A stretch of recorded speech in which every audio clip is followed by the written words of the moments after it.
47번. 건습이 5인 변압기에 고압측 전압이 100V일 때 가극성인 경우 전압. 자, 건습이 5인 변압기 고압측 전압이 100V일 때 가극성인 경우의 전압을 물어봤죠. 가극성. 그럼 가극성이 있으면 이제 간극성이 있겠죠.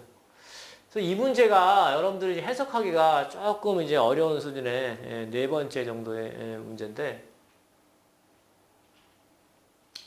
자, 이거 어떻게 해석을 해야 되는가? 처음 문제를 접할 때는 쉽진 않습니다. 이거를 이제 답을 해석하기가 쉽진 않아요. 그래서 마친 분들이, 제대로 풀어서 마친 분들이 뭐 몇 분 계실지 모르겠는데, 물론 전기기사나 이런 쪽에 나와 있는 문제고, 그것도 뭐 그렇게 어려운 건 아니에요. 어려운 건 아니지만, 처음 접하다 보니까 이제, 그 얘기고, 이게 실질적인 어떤 보기의 문제 스타일은 아닙니다. 현장에서 이 정도의 어떤 강극성과 가극성의 차이를 나타내지는 않고요. 현장에 쓰는 변압기들은 워낙 그 변압비가 크기 때문에 강극성, 가극성의 차이가 갭이 작죠.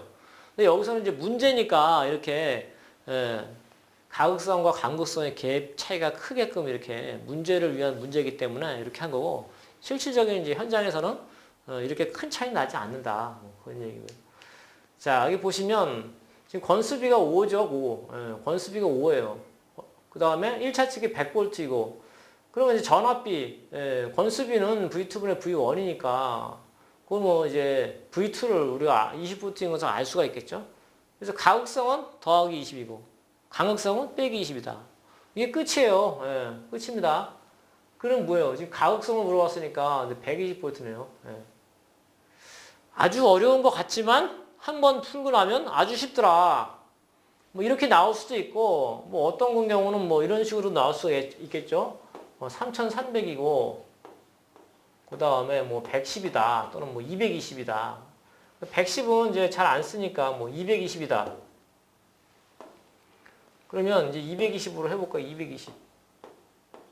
그럼 건수비가 얼마입니까? 이 건수비. 22분의 33. 2분의 3, 1.5네요. 1.5. 1.5 맞나요? 22분의 330. 150이네, 150. 150, 그죠? 150.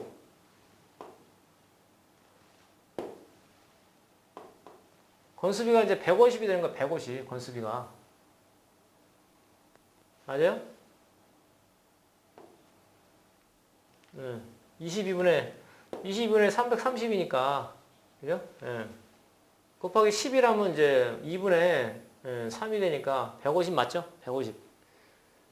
그럼 이렇게 일반적인 경우에는 이렇게 건수비가 이렇게 이제 커요. 크기 때문에 지금 보면은 뭐 예를 들어서 1차 측이 뭐 3,300이다. 그러면 건수비에 대한 부분까지 고려를 해가지고 결국 뭐 1차 측 전압이 뭐 예를 들어서 지금 뭐 3,000일 때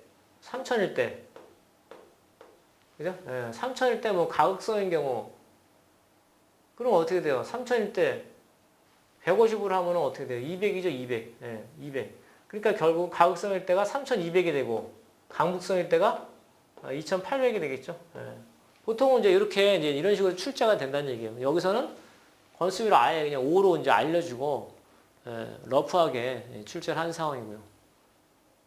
별거 없습니다. 가극성일 때는 결국에는 이제 더하는 것이고, 감극성일 때는 빼면 된다. 요것만 기억을 하시면 여러분들이, 가극성일 때는 우리가 1차 측이 3,200이 되고, 감극성일 때는 1차 측이 2,800이 된다.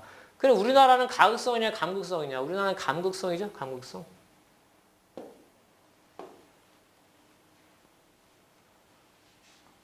자, 요 정도의 문제를 내신 분은, 요 문제를 낸 부분은 이제 잘한 거라고 생각이 되는데, 어쨌든 뭐, 쉬운 문제 중에서 좀 어렵고 핵심적인 내용이 있는 문제라고 생각이 됩니다.